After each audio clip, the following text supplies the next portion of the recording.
Hello, everybody. Ben Rogers here, the Raptors Digest, here with a little pre-take to the podcast Ryker and I recorded yesterday. So this audio was actually recorded before the Victor Oladipo news wanting out of Indiana dropped. So yeah, that's a report for people that don't know. Oladipo wants out of Indiana. So this is sort of prefaced around a Bleacher Report article that came out a couple weeks back, talking about a potential Fred VanVleet for Oladipo trade, and then all of the rumors that have surrounded that. So this sort of discussion got a lot more real after this report, so excited for you guys to listen to the video. And before we get into that, just want to mention, shout out to all you guys for getting us to 15k subscribers. I know we mentioned on one of the podcasts, but wanted to start it off with something like that. So Ryker and I are now on the road for 20k subscribers, so we really appreciate everyone listening, everyone watching, to definitely hit the subscribe button if you've been a consistent listener, if you like the content. And yeah, you guys are the best. Let's swing into the video.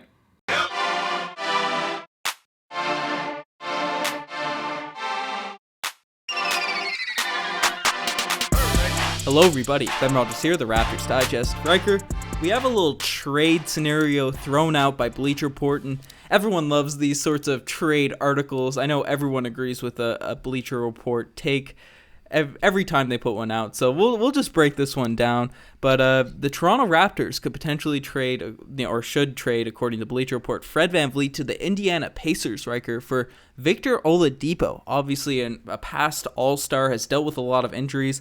This has been something that's been talked about for, I think, since this article was posted, I think about a couple weeks ago or so now, but we're finally getting around to it. What are your thoughts on this, Ryker? Okay, first of all, Ben, you're saying that everybody always believes. The sarcasm was high at the beginning of this. Bleacher Report comes out with some of the worst articles about the Raptors that I've ever seen in my life. I send them to you every time. Wasn't they wanted to trade Fred or something for Derrick Rose like a few months ago? I don't even know.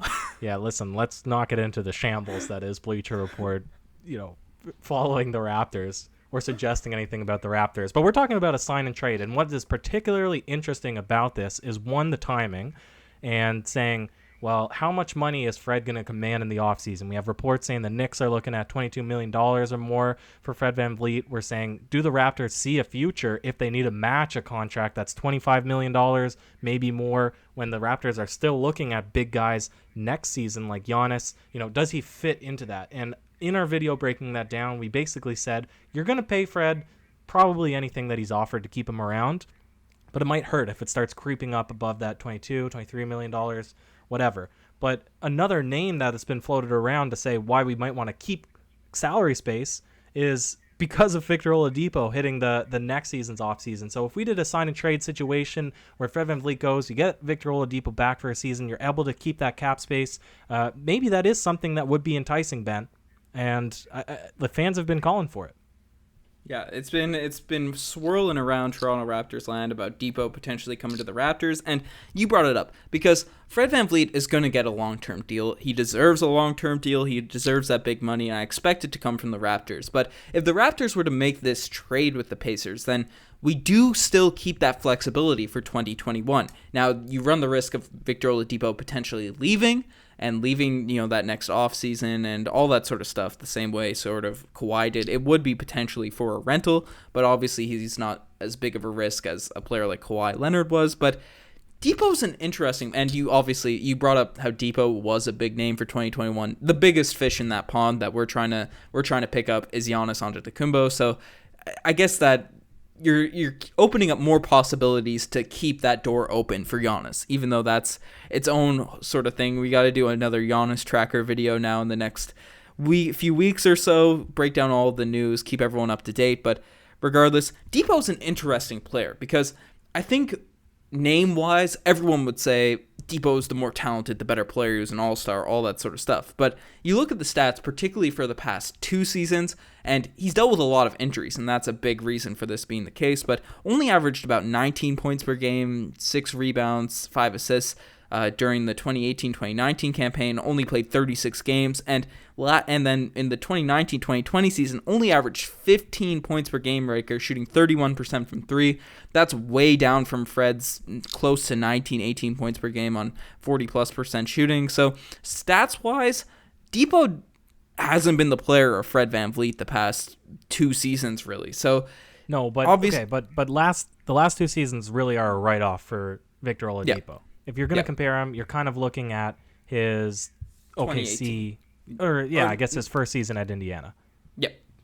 Yeah, because he played, I think, all the 75 games. He played 75 games, and that's when he looked good. I mean, shooting 47% from the field in that season, 37% from three, and that's the season that asserted himself as one of the better guards in the NBA, because he took over some games, and he looked legit, and he took an Indiana team that, you know, their direction was looking a little bit weird. They made this trade, or did they sign him, or did they trade him from OKC? It was the Paul George trade. So they traded the Paul George for Sabonis. When they were saying, "Oh, you're basically signing away Paul George for peanuts," and then Sabonis and Victor Oladipo just turned amazing, made them. Yep. Yeah. So we all know the situation, but you're looking at that season's Victor Oladipo, and still the stats, you could compare them and say that Fred VanVleet is a more sound player, because 3-point percentage, which is something that the Raptors fans particularly concentrate on, he is better, I think, than Victor Oladipo. Fred's definitely a better shooter, even at Dipo at his peak. Fred is, without a doubt, the better shooter than Dipo. Exactly, but we circle almost every conversation back to playoffs, and I guess Victor Oladipo clearly doesn't have a lot of playoff experience, but you know, this guy, he offers you more size. He's a more true shooting guard. He probably has more of that clutch vein, I would say, and the ability to create. And again, we're going to look at that Celtics series and say, if you had a guy that could create and score, finish in the paint, probably better than Fred VanVleet could, that could be an asset. And I look at overall this deal, because you could be like, you're crazy. Why would you bring in Victor Oladipo, who's barely played 20 games over the last 2 seasons? I think that's why. You know, you look at height, you look at athleticism, ability to create his own shot. I could see why this would make sense for the Raptors. Yeah, and I agree with everything you said, maybe aside from the clutch factor, because we haven't really seen it from Dipo consistently on the big stage, whereas Fred, even though he's had some downs, particularly the Sixers series last year and a couple games versus Boston and whatnot, but Fred's been pretty consistent on the biggest of stages, the conference finals, the NBA finals, had some big nights despite that final shot versus the Boston Celtics. So I think Fred's clutch factor is definitely there, but the big thing that you bring up, Riker, is the one thing Fred just won't be able to really elevate about his game, because I think Fred's going to improve, but he's a smaller guard, and as a 2 guard, especially with Lowry, we're expecting him to stay now for at least a couple more years. Fred VanVleet and Kyle Lowry in the backcourt is small, and the Raptors have made it work. It doesn't affect them on defense because Fred and Lowry are just phenomenal defenders. They're hounds. They don't let anyone bully them or anything like that. They're good rebounding guards, but we saw it in the Celtics in the postseason versus the Celtics this year, and particularly versus the Sixers last year. Fred VanVleet struggles attacking the rim. When there's bigs down there, the defense is ready for him slashing because he's got a handle to get in there. He gets to the right places, but finishing over the trees down low, it's tough for a smaller guard that isn't a Ja Morant who can jump 500 feet in the air like NBA Jam or something like that. So that's one issue that will plague Fred VanVleet for his career. He either needs to develop sort of a finishing ability like Lowry, where he really pushes people off with his body and creates that space, or he's going to have to develop a floater, these sorts of things that I don't know if he necessarily has in his bag right now. Whereas Oladipo, yes, he's not as good of a shooter, and these sorts of things, I don't think intangible. I think Fred VanVleet's the intangibly better player, more skilled and whatnot. Dipo's got that athleticism. He can dunk. I believe he won the dunk contest once. He finishes around the rim really well, and in terms of postseason, because that's all we really care about, is Dipo had a really good series against LeBron that year. He ended up sweeping us for them the last time, his last year in Cleveland. Took the Cleveland Cavaliers to 7. Dipo played phenomenal that series. He was arguably one goaltending call away from actually winning that one. So Dipo has... It's an interesting look. It's an interesting debate, Riker.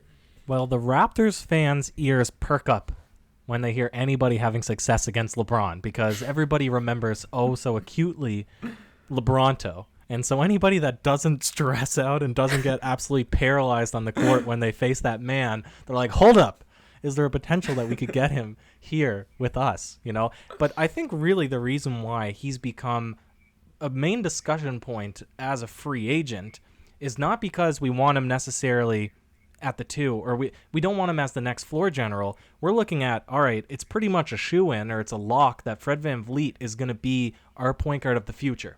And for now, we're looking at keeping Kyle Lowry and Fred VanVleet in tandem around. We want to Obviously, we want to have Kyle Lowry on the roster for as long as possible. We know what he can do. But if you look at bringing in Oladipo as a free agent a season from now, you slip Fred VanVleet naturally into that one position where he'd be perfect for as a creator, guy off the pick and roll, a point guard that can shoot the three, and then have him running the backcourt with Victor Oladipo, who can slash, who can attack, who can also shoot decently himself, but he's more of a true shooting guard in today's NBA. I think that's what gets fans so excited. So it is a much more interesting debate when we bring up, well, if we had to just replace one for one Fred VanVleet with Victor Oladipo, does that make sense, right? Because then who's the point guard of the future? Is Victor Oladipo the point guard of the future? And then in that case, is Norm going to become the starting shooting guard when Lowry kind of ages out? Is that like too far ahead to think of? Because I think most people, Ben, correct me if I'm wrong, are probably banking on Fred VanVleet being the one. Moving forward. That's the plan right now. I guess if you do trade for Dipo, the plan would be ride Lowry out as long as you can. Then maybe look to draft, look to sign, maybe Terrence Davis. Obviously, he's an off guard, and he struggled in the playoffs this year. He did show a lot of promise throughout his rookie year, and the tail end, especially with the mask stuff. I know people are pretty low on him right now. We could do a whole video on Terrence Davis, but his ability to slash himself, he's a guy that can finish above the rim and stuff in the paint, and the dribble, shoot, all these sorts of things. He's just a little bit raw as a rookie right now. He could potentially maybe be that guy. Obviously, he's not the playmaker either Fred or Lowry are as of yet.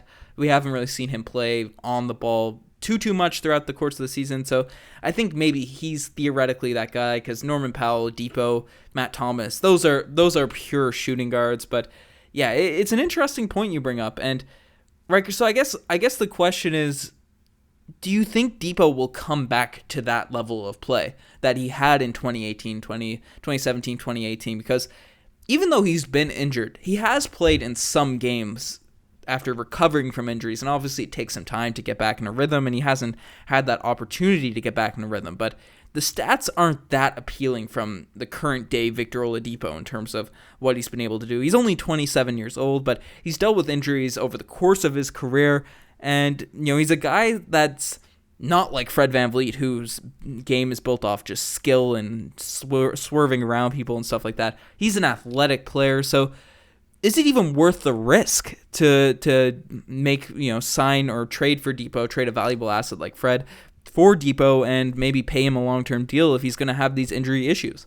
Well, again, that is a great point to bring up, Ben. And the reason you'd be comfortable to bring him in this season, even on a rental, is because we both agree that for next season, the Raptors are probably not going to be a championship contender, but whether it's him at the 2 or Fred VanVleet at the 2, they're going to be a good team because they're both going to be able to contender, bro.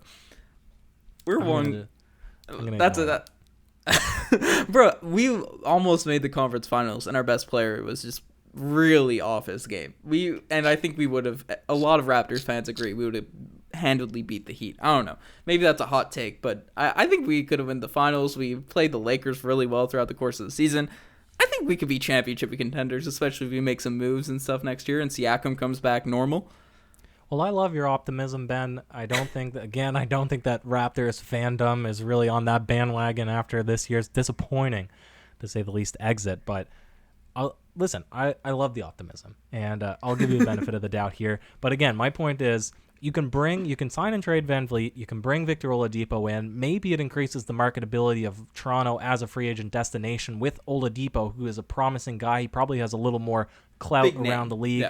Yeah, he's a bigger name. So if you brought him on a 1 year, on a sign and trade, you don't even really necessarily care if you sign him again, just because it probably makes Toronto a little more marketable, and you're going to still be a good team whether you have VanVleet at the 2 or Victor Oladipo at the 2. But it's a great point that you bring up about injuries. Will he get back to that level? Because if you're signing Fred for the sign and trade, you're signing him on a long-term deal, and you know what he's able to give, you know what his potential is, you know what his shooting's like, and you're comfortable to make that guy your future point guard, right? Mm-hmm.